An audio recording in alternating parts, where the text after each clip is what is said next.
Assalamualaikum warahmatullahi wabarakatuh. Selamat datang kepada siswa baru kelas 7 SMPN 1 Ciamplas. Selamat bergabung dengan kami keluarga besar SMPN 1 Ciamplas. Pada kegiatan MPLS kita kali ini, dengan sangat menyesal kita belum bisa melaksanakan kegiatan MPLS langsung di sekolah, tapi masih bersifat daring. Dikarenakan pandemi COVID-19 yang memang belum berakhir, malah semakin kesini semakin meningkat untuk penyebarannya. Pada kegiatan MPLS kali ini, saya Ibu Neni Herawati akan menyampaikan materi yang berhubungan dengan kesadaran bangsa, anti narkoba, dan bullying. Baiklah, jangan berkecil hati, materi yang akan disampaikan insya Allah akan semenarik mungkin untuk kalian belajar di rumah. Inilah kita simak baik-baik materi yang berhubungan dengan kesadaran berbangsa, anti narkoba, dan bullying.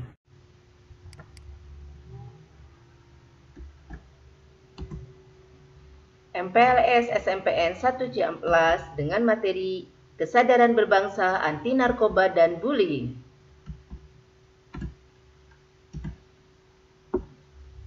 Kesadaran berbangsa.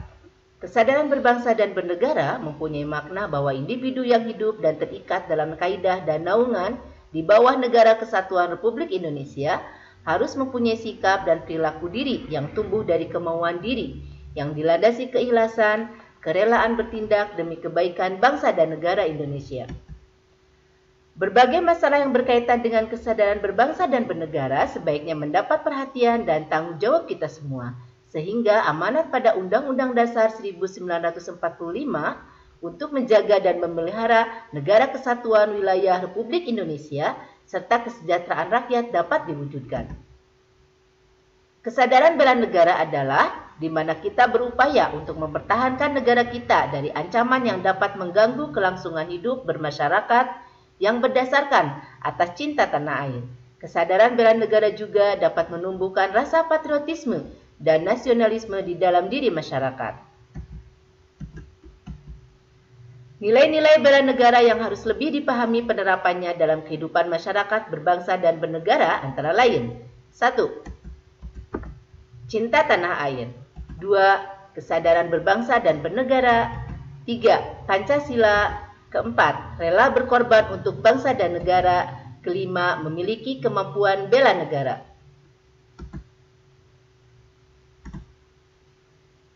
Cinta tanah air.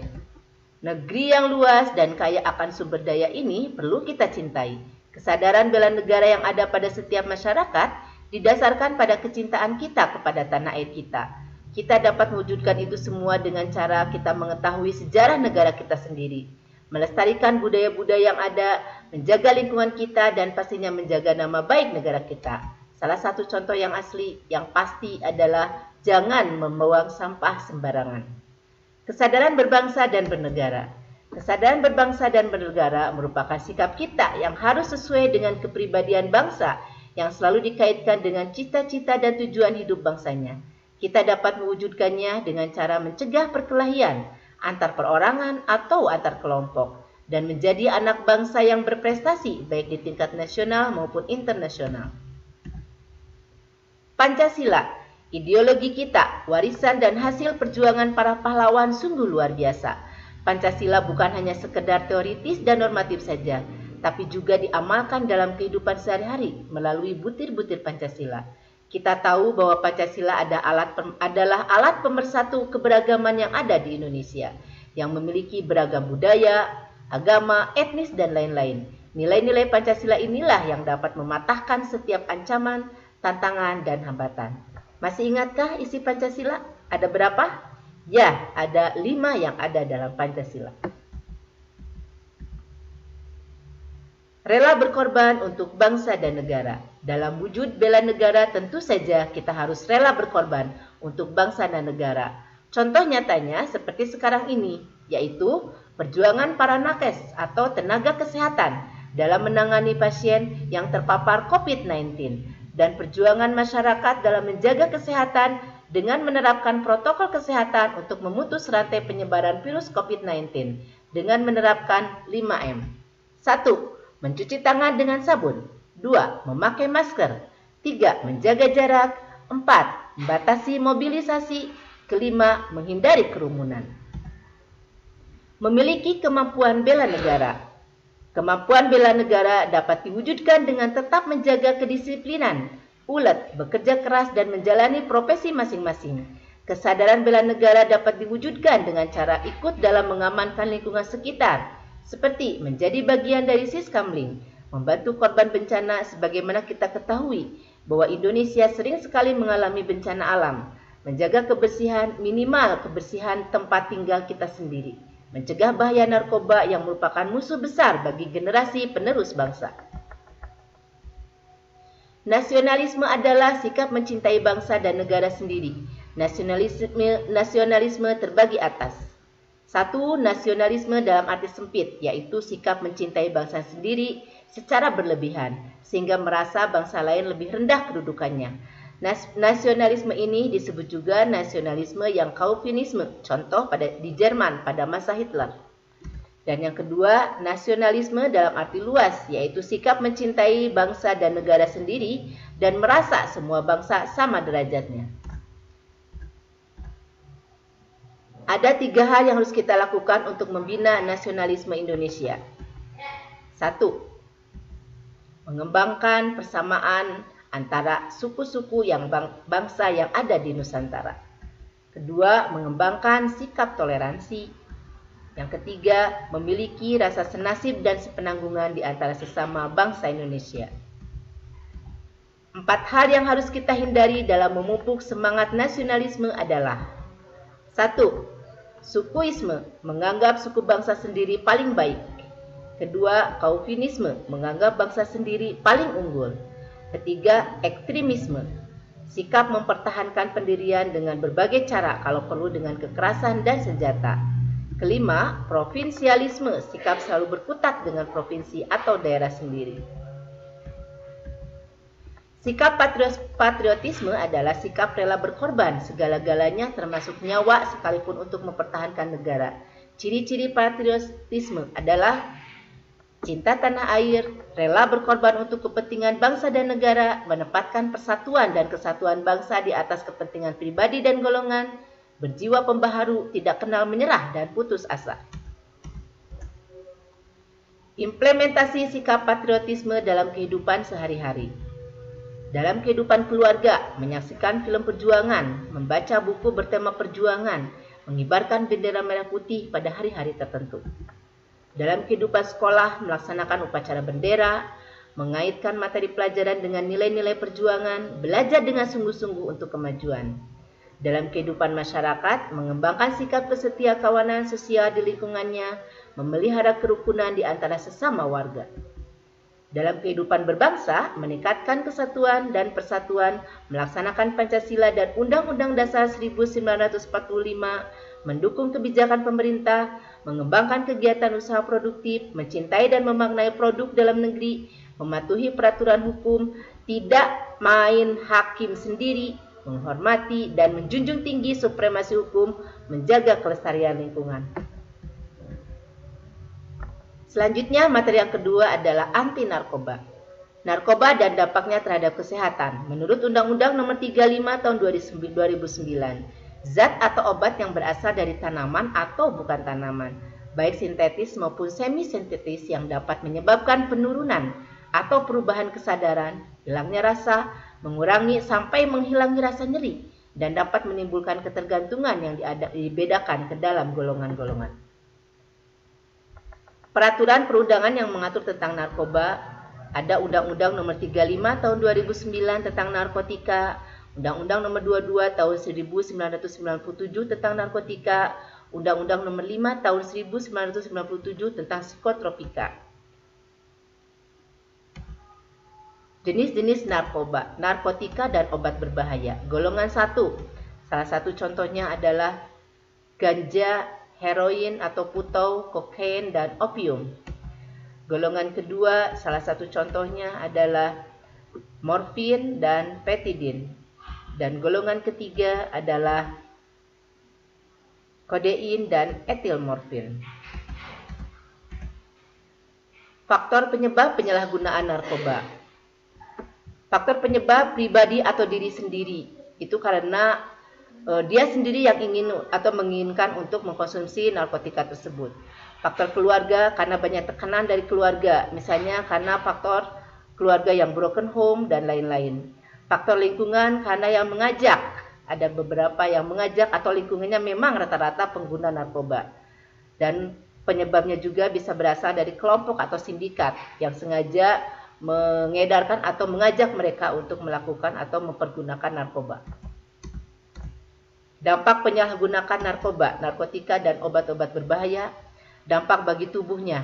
Otak dan susunan saraf pusat berakibat pada gangguan daya ingat, gangguan perhatian atau konsentrasi, dan gangguan pengendalian diri, sehingga sulit membedakan baik atau buruk. Intinya mereka akan cepat mudah untuk marah. Sedikit baru aja akan terasa marah. Saluran napas akan terjadi radang paru dan pembengkakan paru. Jantung, terjadi peradangan otot pada jantung. Penyempitan pembuluh darah pada jantung. Hati, terjadi hepatitis B dan C yang menular melalui jarum suntik. Dan penyakit HIV atau AIDS. Dampak penyalahgunaan narkotika dan obat-obat berbahaya bagi sosial, lingkungan keluarga, sering terjadi pertengkaran dan mudah tersinggung atau marah. Orang tua resah karena barang berharga sering hilang. Perilaku menyimpang anak, berbohong, mencuri, tidak tertib, hidup bebas, dan menjadi aib keluarga. Karena ketika mereka butuh, mereka akan langsung ingin mendapatkannya. Akhirnya mereka bisa berbohong, mencuri, dan lain-lain. Lingkungan sekolah merusak disiplin dan motivasi belajar, cenderung cepat ngantuk dan hanya bisa tidur di sekolah. Meningkatnya tindak kenakalan, membolos, dan tawuran pelajar, mempengaruhi peningkatan penyalahgunaan di antara sesama teman sebaya. Lingkungan, masyarakat, meningkatnya kejahatan di masyarakat seperti perampokan, pencurian, pembunuhan yang membuat masyarakat menjadi resah. Karena mereka rata-rata ketika sudah menjadi orang yang kecanduan pada narkoba, mereka akan berusaha menghalalkan segala cara untuk mendapatkannya. Pencegahan penyalahgunaan narkotika. Belajar untuk mengatakan tidak, baik pada diri sendiri ataupun kepada orang lain yang menawarkan barang haram itu terhadap kita. Jangan sekali mencoba. Tidak usah terpancing karena dibilang kuper. Karena rata-rata malah yang kuper itu akhirnya yang orang kecanduan narkoba. Tidak usah selalu ingin dianggap hebat, berani bergaul dan bergaul dan sebagainya. Bergaul dengan teman yang baik dan jauhi teman yang berperilaku buruk. Jangan pernah sekali-kali untuk mencoba. Karena kalau sudah satu kali mencoba, kalian pasti akan susah untuk menghindarinya. Berpikir bahwa narkoba akan mengakibatkan penderitaan baik bagi diri sendiri maupun bagi orang lain. Lihat orang yang sudah kecanduan narkoba. Mereka pasti akan mengakibatkan menderita lahir dan batinnya. Isilah hari-hari dengan kegiatan yang positif seperti berolahraga, ikut kegiatan karang taruna dan ekstrakurikuler. Di sekolah kita ada ekstrakurikuler pramuka, paskibra, kegiatan ekstrakurikuler olahraga. Silakan kalian ikuti. Dan terakhir, menambah iman dan takwa kepada Allah dengan senantiasa rajin sholat, rajin mengaji, dan berdoa. Dan selalu berkumpul dengan orang-orang yang soleh dan soleha. Materi yang ketiga yaitu tentang bullying.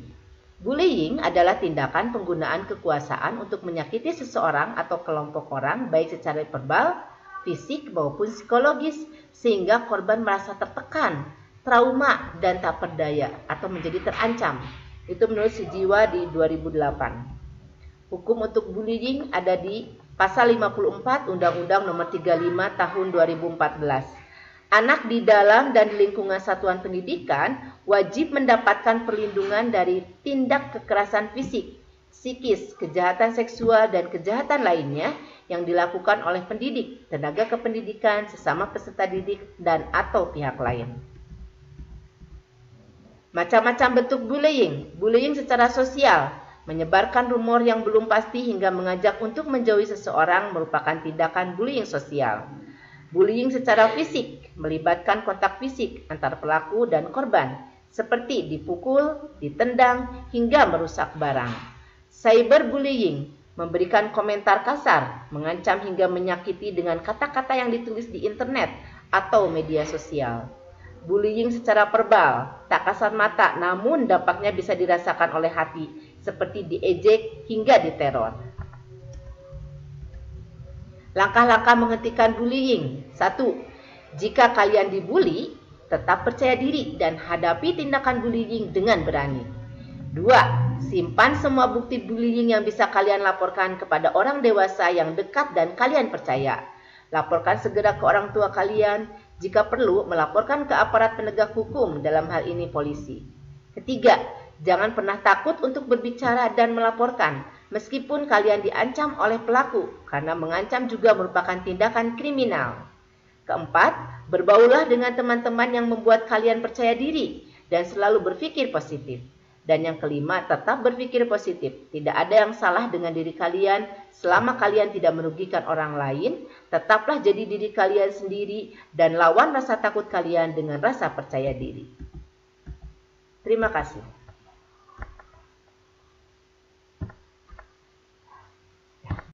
Itulah materi-materi yang telah dipaparkan. Mudah-mudahan kalian bisa menyimak dengan baik. Jangan lupa akan ada tugas yang harus kalian kerjakan di akhir kegiatan ini. Tetap semangat belajar dari rumah, tetap selalu menjaga protokol kesehatan. Terima kasih. Assalamualaikum warahmatullahi wabarakatuh.